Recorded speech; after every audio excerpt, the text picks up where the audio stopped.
एक बार भगवान श्री कृष्णचंद्र जो नित्य रास में गोपी जनों के पास नित्य रात्रि में रस विलास करते थे, आनंद मगन होकर जो जिस भावना से उपासना करता ठाकुर जी वैसे सुख देते। ये गोपीजन कांत भाव से, प्रीतम भाव से, पति भाव से आराधना करती, तो प्रभु वैसे ही हास्य विनोद रस क्रीड़ा करते। तो एक दिन सब गोपियां बैठी हुई थी और बहुत समय व्यतीत हो गया, प्रभु नहीं आए। तो फिर इसके बाद जब प्रभु आए तो गोपीजनों ने पूछा, आज बहुत विलंब हुआ सरकार। बोले, आज हमारे गुरुजी आए थे। आपके गुरुजी आए थे? बोले, हाँ, पल्ली पार यमुना के हैं। कौन गुरुजी हैं? बोले, दुर्वासा जी आए थे। भगवान संतों का आदर करते हैं। बोले, फिर तो आपके गुरुजी के दर्शन हम भी करेंगे, बहुत सूक्ष्म विषय है। बोले, हाँ, गुरुजी के दर्शन ऐसे नहीं किए जाते।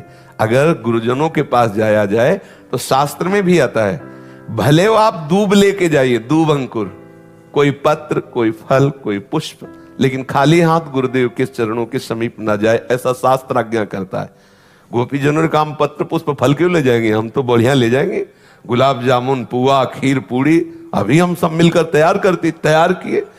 अब वहां एक दो तो थी नहीं, यूथ की यूथ, मतलब अगर पुआ पूड़ी का एक जगह स्टॉक किया जाए तो छोटे मोटे गिरिराज जी, क्योंकि संपूर्ण ब्रजवासिनी, और गुरुजी आए हैं प्रीतम के, तो खूब सब जब चली तो उनका प्रीतम, एक बात बताओ, यमुना जी बढ़ी हुई है और रात्रि का समय नाविक मिलना तो मुश्किल, और नाविक भी मिलेगा तो सुबह तक पार हो पाएंगे, क्योंकि एक दो तो है नहीं।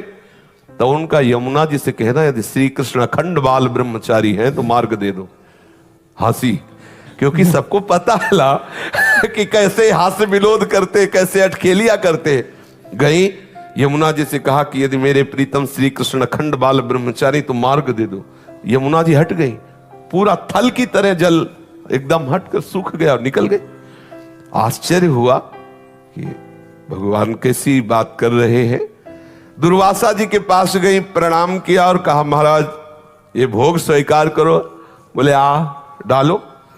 अब वो मुंह बगाड़ दिए, सब डालते, सब इतना किनका भी नहीं बचाओ, सब पहाड़ के पहाड़ और सब पा गए। प्रणाम किया, बड़े आश्चर्य में महात्मा है, शरीर हड्डी हड्डी, पेट कहीं दिखाई नहीं दे रहा, चिपका हुआ, और मनो खीर पुआ सब पा गए। बोले, महाराज यमुना जी बाढ़ी हुई, लौट के जाने। बोले, आई कैसे थी? बोले, प्रभु ने कहा था कि अगर हम अखंड बाल ब्रह्मचारी हैं तो मार्ग दे दो। तो बोले, जाओ यमुना जी से कह दो कि दुर्वासा ने यदि दूब के अंकुर के सिवा अपनी जबान में कभी कुछ रखा ना हो तो मार्ग दे दो। गोपिका हंस पड़ी, बोले, मान गए गुरु चेला दोनों झूठे। वो कहते हैं अखंड बाल ब्रह्मचारी, अभी मनोपुआ खीर खा गए, और कह रहे दुर्वासा ने दूब का रस के सिवा और कभी कुछ आहार न किया हो तो मार्ग दे दे। गई, जाके यमुना जी से कहा कि अगर दुर्वासा जी ने कभी दुर्वांकुर के रस के सिवा कुछ जिह्वा में न रखा हो तो आप मार्ग। यमुना जी हट गए, आश्चर्यचकित हुई और जाके प्रभु से कहा कि प्रभु आपके गुरु जी के दर्शन किए तो एक प्रश्न खड़ा हो गया, जैसे गुरु वैसे ही चेला। तो प्रभु ने कहा, ऐसा क्या? अब बोले, बाहु प्रसार परिरम्य कराल को जो रास में वर्णन है, कौन सा ऐसा रस क्रीड़ा है जो आप ना खेलते हो? स्पर्श करना, आलिंगन, चुम्बन, परिरंभन आदि सब। फिर आप ब्रह्मचारी कैसे? ब्रह्मचर्य का तो बिल्कुल अलग स्वरूप होता है। और हमारे सामने पुआ पकौड़ा, खीर और सब रसमलाई सब पा गए, और कहते दुर्वांकुर के सिवा जिह्वा में कुछ न रखा हो। तब इसी बात को प्रभु ने बताया कि जो अहम शून्य महात्मा है, जिनका अहम पूर्ण रूप से लय हो चुका है परम तत्व में, उन्होंने नहीं पाया। तुम्हारी इच्छा थी, तुमने उनको ऐसे डाल, तो पूरे सृष्टि के मुख में जैसे जा रहा है ऐसे उनके मुख में जा रहा है। वो अहम भोक्ता बन के नहीं पा रहे, इसलिए उन्होंने नहीं पाया।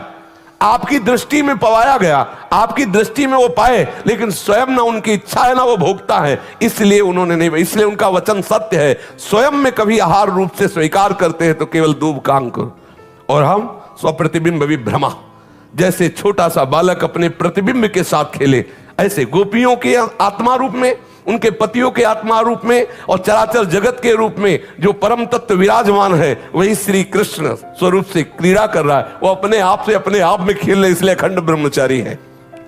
स्वप्रतिबिंब विभ्रमा, जैसे छोटा सा बालक कांच के मंदिर में अपने ही प्रतिबिंब से खेलता है, ऐसे गोपी नाम च तत्पति नाम सर्वेशाम में उच्च। गोपियों के पति और सब चराचर जगत की जो आत्मा है वही अपने आप से अपने आप में खेल रहा है, इसलिए अखंड ब्रह्मचारी। तो हमको अपने कर्मों का फल इसलिए भोगना पड़ता है कि हम अपने कर्म मानते हैं और हम स्वयं अहम से एक शरीर में सीमित हो गए हैं, इसलिए भोक्ता बनना ही पड़ेगा, जबरदस्ती बनना पड़ेगा। यदि आप कर्ता बनेंगे और आप कुछ ना बनो तो देखते रहो जो कुछ हो रहा है, आप जीवन मुक्त हो जाओगे।